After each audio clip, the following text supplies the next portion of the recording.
The Tasmanian tiger on the brink of extinction was being aimed at by a man with a hunting rifle. With the sound of a gunshot, the Tasmanian tiger collapsed to the ground. The man who fired the shot was supposed to capture it, but he chose not to hand it over. Instead, he burned its body to ashes, scattering it across the land. This unusual act began when he entered this mountainous region. In order to track the Tasmanian tiger, the man stayed at Anna's house at the foot of the mountain. The next morning, the man went into the mountains to search for the tiger's tracks, setting traps where it might appear. However, after half a month, there were still no clues. Until one day, while chatting with a boy at Anna's house, the man casually noticed the boy's drawing, which provided some clues. It turned out that, earlier, the boy and his father had gone up the mountain to investigate and had witnessed the Tasmanian tiger in person. Following the clues, the man found this location on a map, so he immediately went there, setting up bait and traps. At that moment, a strong smell of blood suddenly wafted through the air. After some searching, the man found the body of an animal missing its organs. Just as he was puzzled by this, strange noises came from the surroundings. Turning around, the man saw the Tasmanian tiger. Excited, he quickly got up and chased after it. However, while chasing, he accidentally fell off a cliff. When he woke up, the man found that the cave was filled with skeletons. From this, he deduced that it might be the Tasmanian tiger's den,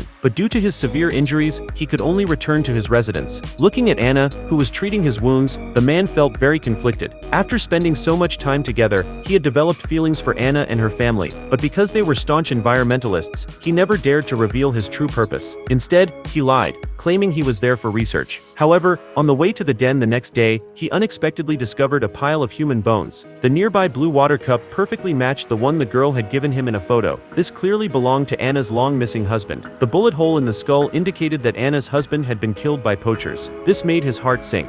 After collecting himself, the man went to the lake to check the tracks of the Tasmanian tiger, but the next second, a hunting rifle was aimed at him. It turned out that sensing the man was about to give up, the company sent a hunter to replace him, and to kill him to cover it up. The hunter tied the man up, and forced him to go to the Tasmanian tiger's den. The man pretended to comply, secretly leading him to the area he had set up with traps. Sure enough, the next second, the hunter stepped into a trap.